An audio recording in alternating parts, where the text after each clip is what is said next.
श्री गुरु महिमालेख शरण, श्री गुरु महिमालेख शरण, श्री गुरु महिमालेख शरण। गुरु कृपा यूट्यूब चैनल तरफर आपण मानकु स्वागत जनाई आरंभ करुछि 2024 मसीहा मई मासर मासिक राशिफल। यही राशिफल सौरमंडलर 12 गोटी राशि और 9 गोटी ग्रह विषय कह 12 गोटी राशि उपरे 9 गोटी ग्रहर कौन प्रभाव रहुछि यही विषय आलोचना करने पूर्वर आपण मानकु मोर विशेष अनुरोध, जो माने प्रथम करी यही चैनल को आसिचंती से माने गोटे सब्सक्राइब करी पाखरे आसुथिबा बेल आइकन को दबाई दियंतु, जहा द्वारा कि आमर जो समय रे वीडियो अपलोड हेबो सर्वप्रथमे आपण मानक पाखरे पहुंची पारिबो। आहुरी एक कथा, जो मानकर विवाह विलंब हेउछि बा चाकरी क्षेत्र रे चाकरी विलंब हेलानी, पिलाटी चगला हेउछि, यही विषयर प्रतिकार सकाशे आपणकर जन्म तारीख, जन्म समय, जन्म स्थान और निजर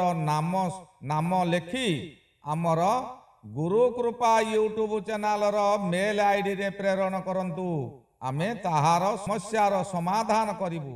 आसंतु एबे जानिबा वृष राशिर 2024 मसीहा मई मासर मासिक राशिफल।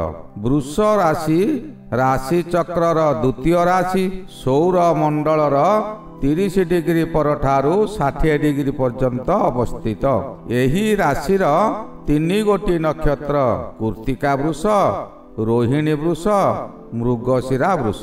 रवि चंद्र और मंगल महादशा एमानंकर मूल महादशा। कृत्तिकार प्रकृति एमाने प्रति कथारे प्रति स्थान रे भयभीत होइथांती, देखिबाकू बहु शांत उदार परायणा थाई मध्य जेउ समय रे स्वार्थ रे बाधा आसे सेमाने भयंकर होई उठंती, प्रतिशोध नेबा सकाशे जहा इच्छा ताहा करि पारंती, क्षणकोपी थाई मध्य अधिकांश समय रे नीरव रुहंती। नारी होइथिले बहु मायाविनी चरित्र को सर्वदा जगी थांती, सर्वदा नीरव रुहंती।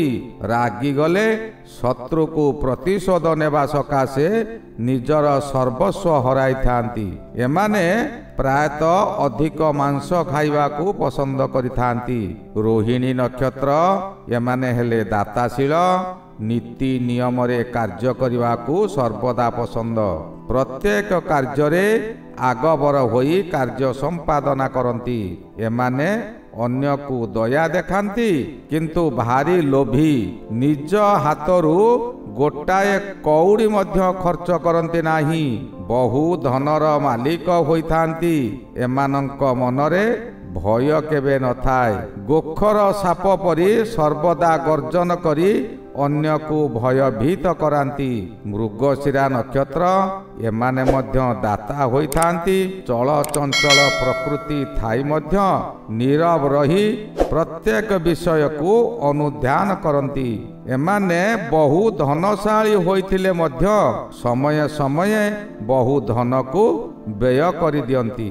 एमानंकर क्रोध क्षणस्थायी। एमाने अधिक भ्रमणशील होती, नूतन बंधु सृष्टि करती, विदेश रे रही आराम करती। वृष राशिर शुभ संख्या हैला 1, 3, 7 और 9। शुभ वर्ष 17, 26, 35, 53। शुभ लग्न सिंह लग्न, बिछा लग्न, मकर लग्न ओ मीन लग्न। शुभ बार बुधवार और शुक्रवार। शुभ रंग नील रंग और धला रंग। शुभ धातु रूपा और शुभ रत्न हीरा। अशुभ संख्या हैला 5। घात बार शनिवार। घात चंद्र कन्या चंद्र। घात नक्षत्र हस्ता नक्षत्र। घात तिथि चतुर्थी तिथि और घात ग्रह रवि ग्रह ओ चंद्र ग्रह। वृष राशि सकाशे मई मासरे रवि महाग्रह द्वादश रे मासर 13 तारिख ठारू ଜନ୍ମକୁ ଆସିବେ। ମଙ୍ଗଳ ମହାଗ୍ରହ ଏକାଦଶରେ, ବୁଧ ମହାଗ୍ରହ ଦ୍ୱାଦଶରେ, ବୃହସ୍ପତି 2 ତାରିଖ ଠାରୁ ଜନ୍ମ, ଶୁକ୍ର ମହାଗ୍ରହ ଦ୍ୱାଦଶରେ, ଶନି ଦଶମରେ, ରାହୁ ଏକାଦଶରେ, କେତୁ ପଞ୍ଚମରେ।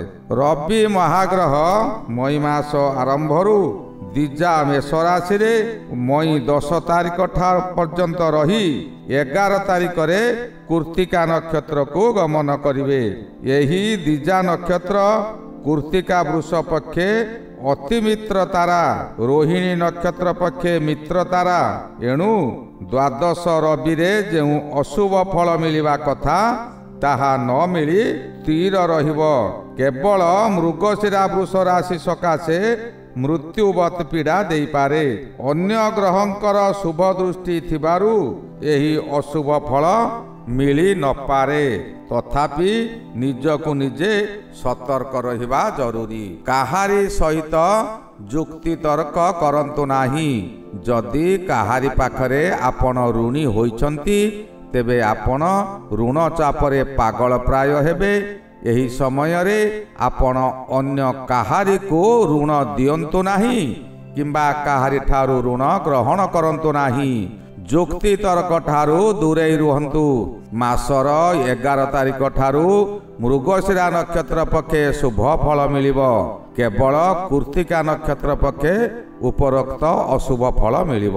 ମଇ 13 ତାରିଖ ଠାରୁ ରୋହିଣୀ ନକ୍ଷତ୍ରକୁ ରବି ଚଳନ ହେବା ପରେ କେବଳ ରୋହିଣୀ ବୃଷ ପକ୍ଷେ ଅଶୁଭ ଫଳ ମିଳିବ।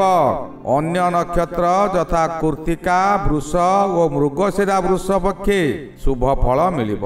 ମଙ୍ଗଳ ମହାଗ୍ରହ ଆପଣଙ୍କର ବୃଷ ରାଶିକୁ ଏକାଦଶରେ ଭ୍ରମଣ କରୁଅଛନ୍ତି। ଏକାଦଶ ମଙ୍ଗଳ ଶୁଭ ଫଳ ଦେବେ। ଏହି ସମୟରେ ଆପଣଙ୍କର ଭୂମି ଲାଭ ଯୋଗ ରହୁଛି। ନୂତନ ଗୃହ ମଧ୍ୟ ଆପଣ କରିପାରନ୍ତି। ଆପଣଙ୍କୁ ନୂତନ କର୍ମ ମଧ୍ୟ ମିଳିପାରେ। ଚତୁର୍ଦିଗରୁ ପ୍ରଶଂସାର ପାତ୍ର ହେବେ। ଆପଣଙ୍କର ଶରୀର ସୁସ୍ଥ ରହିବ। ପୂର୍ବରୁ ଯେଉଁ ରକ୍ତ ଜନିତ ରୋଗରେ ଆପଣ ପୀଡ଼ିତ ଥିଲେ ତହିଁରୁ ମୁକ୍ତି ପାଇବେ। ଏହି ସମୟରେ ଭାଇମାନଙ୍କ ଠାରୁ ସମସ୍ତ ପ୍ରକାର ସାହାଯ୍ୟ ମିଳିବ। ସେମାନଙ୍କ ସାହାଯ୍ୟରେ ଆପଣ କୌଣସି ସ୍ଥାନରେ ଭୂମି କ୍ରୟ କରିପାରନ୍ତି। ବୁଧ ମହାଗ୍ରହ ଦ୍ୱାଦଶରେ ମାସ ସାରା ରହିବେ। ଦ୍ୱାଦଶ ବୁଧ ଅଶୁଭ, କିନ୍ତୁ ଏହି ଅଶୁଭ ବୃଷ ରାଶିର ସମସ୍ତ ନକ୍ଷତ୍ର ଉପରେ ଫଳିବ ନାହିଁ। ମଇ ମାସ 8 ତାରିଖ ଠାରୁ ଦ୍ୱାଦଶ ହେବେ। ଏହା ପୂର୍ବରୁ ଏକାଦଶ ବୁଧର ଶୁଭ ଫଳ ମିଳିବ।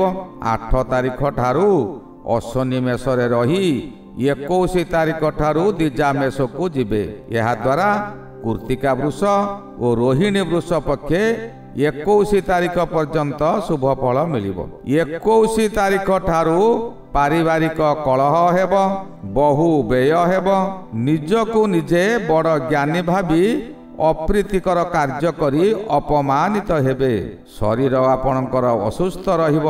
ଶୁକ୍ର ମହାଗ୍ରହ ଦ୍ୱାଦଶରେ, ଦ୍ୱାଦଶ ଶୁକ୍ର ସର୍ବଦା ଶୁଭ ଫଳ ଦିଅନ୍ତି। ଏହି ସମୟରେ ବ୍ୟବସାୟ କରୁଥିବା ବ୍ୟକ୍ତିବିଶେଷମାନେ ଭଲ ବ୍ୟବସାୟ କରିବେ। ନିଜେ ସୁଗନ୍ଧ ଦ୍ରବ୍ୟ ବ୍ୟବହାର କରିବାକୁ ପସନ୍ଦ କରିବା ସହିତ ସୁଖ ଶଯ୍ୟା ଭୋଗ କରିବେ। ସ୍ୱାମୀ ସ୍ତ୍ରୀଙ୍କର ଏକ ମନ ଏକ ପ୍ରାଣ ହେବ। ପୂର୍ବରୁ ରାଗ ରୁଷା ସମସ୍ତ ଭୁଲିଯିବେ। ପ୍ରେମିକ ପ୍ରେମିକାମାନେ ତାଙ୍କ ପ୍ରେମରେ ସଫଳ ହେବେ। ଏହି ସମୟରେ ନିଃସନ୍ତାନ ବ୍ୟକ୍ତିମାନଙ୍କର ସନ୍ତାନ ପ୍ରାପ୍ତି ଯୋଗ ରହୁଛି, କିନ୍ତୁ ସନ୍ତାନକାରକ ବୃହସ୍ପତି ମାତୃଗର୍ଭରେ ଓ 2 ତାରିଖ ଠାରୁ ଶିଶୁ ଅବସ୍ଥାରେ ରହିବାରୁ ପ୍ରୋବ୍ଲେମ ହୋଇପାରେ। ଏଣୁ ବୃହସ୍ପତିକୁ ଶାନ୍ତି କରନ୍ତୁ। ବୃହସ୍ପତିଙ୍କ ଯୋଗୁଁ ଆପଣ ବହୁ ସ୍ଥାନରେ ଦୋଷ ନ କରି ମଧ୍ୟ ଦୋଷୀରେ ସାବ୍ୟସ୍ତ ହେବେ। ରାଜଦଣ୍ଡ ଆପଣ ଭୋଗି ପାରନ୍ତି କିମ୍ବା ରାଜକୋପ ହୋଇପାରେ। ଶନିଦେବ ଏହି ସମୟରେ ଦଶମରେ ଅଛନ୍ତି। ଦଶମ ଶନି ମଧ୍ୟ ଅଶୁଭ ଓ ଶୁଭ ଉଭୟ ଫଳ ଦେବେ। ଏହି ସମୟରେ ଆପଣ ଦୁଃଖୀ ରଙ୍କିମାନଙ୍କୁ ଜଳଦାନ ଦିଅନ୍ତୁ। ଏବେ ଜଣେ ତୁଷାର୍ତ୍ତକୁ ଜଳ ଦେଇ ମନ ଶାନ୍ତି କରିବା ଯାହା ପୂର୍ବରୁ 100 ଜଣକୁ ଜଳ ଦେଇ ଶାନ୍ତ କରିବା ସହିତ ସମାନ। ପୂର୍ବରୁ ବିଭିନ୍ନ ସ୍ଥାନରେ କୂଅ ପୋଖରୀ ମାନ ଥିଲା, ପାଣି ମୁନ୍ଦେ ମିଳୁଥିଲା, କିନ୍ତୁ ଏବେ ପାଣି ନାହିଁ କି ରାସ୍ତା କଡ଼ରେ ଗଛଟିଏ ମଧ୍ୟ ନାହିଁ। ଛାଇରେ ବିଶ୍ରାମ ନେବେ କିପରି? ଗ୍ରାମ ମଧ୍ୟରେ କାହାରି ବାରଣ୍ଡାରେ ବସି ଛଣ ଛପର ତଳେ ଟିକେ ଶାନ୍ତି ପାଉଥିଲେ। ଏବେ ଏସବୁ ସାତ ସପନ ହେଲାଣି।